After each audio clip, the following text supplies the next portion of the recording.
Bonjour, mesdames et messieurs, et bienvenue à ce web journal du 13 mars 2015. Ma collègue Dominique Gobeil a préparé la revue de presse de ce matin. À la une du quotidien du Québec exige le rapport sur le comportement des cadres de l'UQAC. Oui, Maxime. Alors, c'est le résultat d'une enquête publiée en premier lieu à l'automne dernier. À ce moment, le quotidien dévoilait des irrégularités dans les comptes de dépenses de certains cadres de l'Université du Québec à Chicoutimi. Cela a mené au départ du directeur Damien Ferland et à l'enquête, au rapport publié en partie hier par le quotidien. Dans ce rapport réalisé par la firme PricewaterhouseCoopers, il est confirmé que des factures de repas ont été réclamées en double et que des prête-noms ont été utilisés. Le ministre de l'Éducation, François Blais, se dit très inquiet par ce dossier qui concerne 7 cadres de l'UQAC et il assure que toutes les vérifications nécessaires seront faites. Le premier ministre Philippe Couillard est aussi préoccupé par ce dossier qu'il dit très troublant. Et évidemment, les syndicats et les étudiants exigent la publication complète du rapport. Et là, du côté du Journal de Québec, édition Saguenay-Lac-Saint-Jean, le premier ministre Philippe Couillard s'attaque aussi à Greenpeace. Il joint sa voix à celle du maire Jean Tremblay. Il croit lui aussi que l'organisme a un rôle à jouer dans les mises à pied récentes de produits forestiers résolus, qui a fermé une machine à papier à l'usine d'Alma. Cela a causé la perte de 85 emplois. Philippe Couillard demande à Greenpeace de réfléchir à l'impact de ces actions sur les travailleurs et leurs familles. Cependant, le conseiller forestier consulté par le journal considère, lui, que les problèmes de Résolu seraient plutôt dus à la perte de sa certification environnementale et par l'effondrement du marché du papier. Et dans les médias nationaux, Le Devoir parle du financement des instituts de recherche pour Santé Canada. Oui, les chercheurs qui s'intéressent à l'impact de la santé sur l'environnement devront trouver 50 de leur financement chez des partenaires extérieurs. Alors, les chercheurs demandent aux instituts de reconsidérer leur choix car ils ont peur que les partenaires privés, comme les entreprises ou les groupes communautaires, influencent les études. Le secteur de recherche concerné, en plus, est déjà sous-financé. Et finalement, la presse annonce que Joël Legendre suspend toutes ses activités. Oui, l'artiste est anéanti et humilié après la publication des articles dévoilant qu'il se serait masturbé dans le parc Marie-Victorin à Montréal. En début de semaine, on a appris qu'elle avait reçu une amende de 438 $ pour acte de naissance. Il a d'abord nié les faits et dit que c'était parce qu'il avait uriné en public, mais on a appris que c'était vraiment parce qu'il s'était masturbé. Alors, sur Facebook, il a déclaré qu'il a menti pour protéger sa famille et le restant de dignité. Eh bien, merci beaucoup, Dominique. Merci. Alors, une soixantaine de manifestants se sont réunis hier soir devant l'édifice de l'Agence de la santé et des services sociaux à Chicoutimi pour dénoncer le démantèlement du réseau de la santé. Organisé par le Conseil central de la CSN, le rassemblement a eu lieu avant la dernière séance du Conseil d'administration. Samuel Desbiens et les manifestants se sont fait entendre. Effectivement, Maxime, les manifestants étaient présents en grand nombre pour assister finalement à la dernière séance du conseil d'administration de l'agence avant sa fusion le 1er avril au sein du Centre intégré universitaire de santé et de services sociaux. Et tout au long de la séance, on a pu entendre beaucoup de bruit de klaxons, de trompettes en provenance de l'extérieur de l'édifice pour tenter finalement de chambouler quelque peu le déroulement de la séance. Et les représentants syndicaux sont aussi arrivés avec des chandelles à la main, signe de deuil, pour représenter finalement le réseau de la santé qui est complètement démantelé, selon eux, par le projet de loi 10 qui a été adopté sous bâillon par le ministre de la Santé, Gaétan Barrette. Et les manifestants ont affirmé être très inquiets de la réorganisation finalement du réseau de la santé. Ils craignent de voir leurs services être grandement diminués au cours des prochaines semaines et des prochains mois. Je vous laisse à ce sujet entendre le vice-président régional de la Fédération de la santé et des services sociaux, Gaston Langevin. La plus grande inquiétude qu'on a, c'est surtout les services à la population qu'on dessert actuellement. C'est ceux qui vont revoir la gamme de services qui se donnent actuellement dans la région. Et que pense-t-il de la nomination de Martine Couture à titre de PDG du Centre intégré? Eh bien, il sait très bien qu'il ne peut rien changer à cette nomination. Il a même affirmé être condamné à travailler avec Mme Couture. Mais au moins, selon lui, un avantage qu'elle peut posséder, c'est qu'elle connaît très bien les établissements de la région. Elle qui a travaillé pendant plusieurs années à titre de PDG de l'Agence de santé et des services sociaux. Donc, à défaut de réorganiser le système de la santé au Québec, eh bien, la région ne commence pas avec une prise selon lui.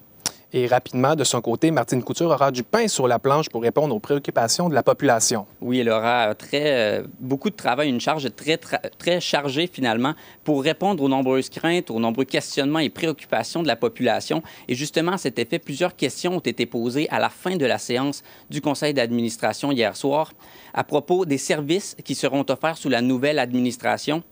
Et à ce sujet, la PDG Martine Couture s'est montrée catégorique, très rassurante. Il s'agit d'une réorganisation et non pas d'un démantèlement. Et donc, tous les services devraient rester. Je vous invite d'ailleurs à l'écouter à ce sujet. C'est très important de rassurer la population que nos services demeurent. Nous nous réorganisons au niveau de la gouverne générale du réseau, mais les services demeurent. Et ça, c'est très important que la population soit au courant de ça. Merci beaucoup, Samuel. Ça fait plaisir. Des dizaines d'étudiants ont pris d'assaut ce matin le bureau du directeur du Collège d'Alma pour protester contre la suspension de 2 enseignants. Selon le quotidien, les 2 professeurs ont été suspendus avec solde pour une durée indéterminée pour manque de loyauté envers la direction générale. L'administration n'a pas voulu confirmer officiellement ces arrêts de travail. Le ministre fédéral Denis Lebel, la conseillère Sylvie Beaumont et l'entrepreneur Patrick Jean, ainsi que 3 autres invités, ont participé hier à l'activité La Jeune Chambre en parle. Une centaine de membres de la relève entrepreneuriale ont assisté à cette 4e édition à la boîte à bleuets d'Alma. Pierre-Paul Biron, les 6 invités ont y présenté leur parcours professionnel ainsi que leur vision de l'entrepreneuriat. Oui, tout à fait, Maxime. Les 3 premiers invités que tu as nommés ont été rejoints par Éloi Truchon des fermes Héloïse, Ludovic Paradis des banquets chez Ludo, ainsi que Ruby Bergeron de l'entreprise La Passion de Ruby. Et ceux-ci ont parlé des raisons qui les avaient poussés en affaires, aussi des nombreux défis qu'ils ont affrontés, mais le plus important est qu'ils ont livré un vibrant témoignage en faveur des différentes mesures mises en place par les différents organismes pour faciliter et favoriser aussi l'implication de jeunes entrepreneurs dans la région du Saguenay-Lac-Saint-Jean. Et le ministre conservateur Denis Lebel a de son côté abordé les changements qu'il a connus au cours de sa vie politique. Oui, l'invité de marque de cette soirée était sans aucun doute le ministre conservateur Denis Lebel, qui a parlé de son parcours en politique, de ses débuts comme maire de Roberval jusqu'à son poste de lieutenant du premier ministre Stephen Harper au Québec. Et il a avoué s'ennuyer quelque peu de la proximité que lui offrait la politique municipale et un poste moins important au sein du gouvernement. Donc, il s'ennuie de la politique d'action, du terrain, mais il avoue être très excité par la campagne qui s'en vient tout prochainement, qui va lui permettre de revoir quelque peu les gens de sa circonscription. Et justement, la prochaine campagne électorale a aussi été abordée. Oui, tout à fait. Pour Denis Lebel, ce sera une campagne bien différente de celle qu'il a déjà vécue en raison des rôles différents qu'il a au sein du gouvernement Harper. Pour lui, ce sera plutôt une campagne nationale, comme il nous l'a expliqué hier soir. Et depuis juillet l'année passée, je suis devenu le bras droit pour le premier ministre. Puis, fait que, veux pas, je n'ai plus un rôle que du comté. La prochaine campagne électorale, c'est moi qui vais débattre avec M. Mulcair et Trudeau au Québec. Et comme vous l'avez entendu, eh bien, Denis Lebel qui a abordé Justin Trudeau, avec qui il va débattre lors de la prochaine campagne. Celle-ci n'est toujours pas débutée officiellement, mais il s'est permis d'envoyer quelques flèches bien lancées au chef du Parti libéral du Canada, comme on peut l'entendre. Regardons quelles ont été leurs priorités récemment, comment on traite aujourd'hui des dossiers d'actualité. Et j'ai bien hâte, moi, de parler de ça et de débattre de ça. Quand la priorité de M. Trudeau, c'est la légalisation de marijuana, c'est pas grave si tu deviens Canadien qu'on ne te voit pas en face. Ça va. Eh bien, merci beaucoup, Pierre-Paul. Avec plaisir, Maxime. Une tête de porc a été trouvée ce matin devant les bureaux de la Fraternité des policiers de Montréal. Un citoyen qui se rendait à son travail a alerté les autorités en voyant la tête d'animal sur son passage aux alentours de 6h15. La chose a été déposée dans un cercle tracé au sol avec une étoile à l'intérieur. C'était l'ouverture officielle du festival Regard sur le court-métrage hier à la salle François Brassard. Malgré quelques problèmes techniques, les spectateurs ont eu la chance d'assister à la projection du programme 1. Jacob Cassidy, quelle était l'atmosphère lors du cocktail d'ouverture? Eh bien, Maxime, c'était une ambiance festive qui régnait dans le hall de la salle François Brassard pour le lancement de cette 19e édition de Regard sur le court-métrage. C'était l'occasion idéale pour les invités d'échanger sur le milieu du court, un domaine qui, selon certains d'entre eux, gagnerait à être connu davantage. C'est des œuvres, hein? C'est vraiment des œuvres entières en soi. Moi, je dis que ça devrait être projeté systématiquement avant tous les longs métrages, des courts-métrages, Pour moi, c'est ce que la nouvelle est au roman. J'ai toujours dans ma tête ma mère qui connaît pas le court-métrage, puis j'aimerais tellement ça. Donc, de l'amener à dire hey, « Maman, ça existe ». La programmation variée de l'édition 2015 vise à rejoindre un public d'âge et d'intérêts différents. Ce qu'on veut, nous, c'est que les gens puissent trouver ici ce qu'ils veulent, indépendamment de leur cinéphilie ou juste s'ils sont des cinévores, des curieux. Dire, regarde, ça c'est pour moi, ce festival-là est pour moi, et il y a des choses particulières, il y a des films que je suis pas habitué, mais j'ai le droit d'aimer ça. Après seulement 2 journées d'activité, les organisateurs du festival sont confiants quant au succès de l'événement. Quand la soirée régionale d'hier était complète, j'ai vu aujourd'hui, on a toujours un doute comme promoteur si les gens vont pas nécessairement s'évaporer. Puis non. Alors, je pense qu'il va y avoir beaucoup de gens encore cette année. Les œuvres présentées cette année promettent encore une fois d'être à la hauteur de la réputation du festival. Écoute, j'ai vu du bon et du très bon. C'est incroyable, là. C'est un beau problème, là, tu vas me dire, mais particulièrement dans la catégorie documentaire, là, j'ai été vraiment étonnée de ce que j'ai vu, mais dans tout d'ailleurs. Au cours des prochains jours, ce sont près de 250 courts-métrages qui seront diffusés à la grandeur de la ville de Saguenay dans le cadre de la 19e édition de Regard sur le court-métrage. Jacob Cassidy, ATM Nouvelles, Saguenay. La réalisatrice Léa Poul ainsi que les comédiennes Céline Boignet et Lisande Ménard étaient de passage hier dans la région pour faire la promotion du film La Passion d'Augustine. C'était une première apparition au grand écran pour celle qui interprète Alice, une jeune pianiste de talent qui fait son arrivée au couvent. On l'écoute à ce sujet. En fait, moi, je suis pianiste au conservatoire. Je termine mon bac en ce moment. Puis l'année passée, j'ai reçu une demande de casting comme quoi ils cherchaient une pianiste qui pouvait faire du cinéma. J'avais jamais fait de cinéma. La Passion d'Augustine fera sa sortie le 20 mars dans les cinémas québécois. Michel Louvain, Chantal Paris et René Martel feront un arrêt sur les planches du théâtre du Palais municipal de la Baie ce soir pour la présentation de leur spectacle Les Années Bonheur.